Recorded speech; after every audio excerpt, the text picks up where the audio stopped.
এর ভিতরে কি আছে? ওরে বাবা, কত বড় বড় মিষ্টি। এই রেখে দে মিষ্টিগুলো, এখন খেতে হবে না। এই আমি একটু ছাদে গেলাম, তোমার ছেলেকে দেখো। আচ্ছা ঠিক আছে, দেখবো। মা তো উপরে চলে গেল, এখন একটা মিষ্টি খাই।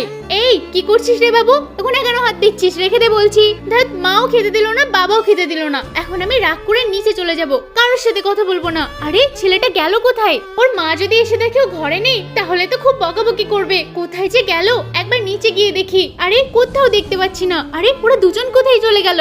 এই বাবু কোথায়? আমিও খুঁজে পাচ্ছি না। আমি জানি না হুট করে কোথায় চলে গেল। সব তোমার দোষ। আরে তোমরা ঝামেলা কেন করছো? এই তুই কোথায় গিয়েছিলি? আমি এখানেই ছিলাম। চলো চলো, ঘরে যেতে হবে, রান্না বান্না করবো। এই তো মিষ্টিটা নিয়ে আমি চলে এসেছি। আমি তো ইচ্ছে করেই নিচে এসেছিলাম, যখন দেখলাম বাবা আসছে আমি তাড়াতাড়ি করে লিফটে উঠে পড়লাম। তারপরে উপরে গিয়ে মিষ্টিটাকে বের করে নিয়েছি।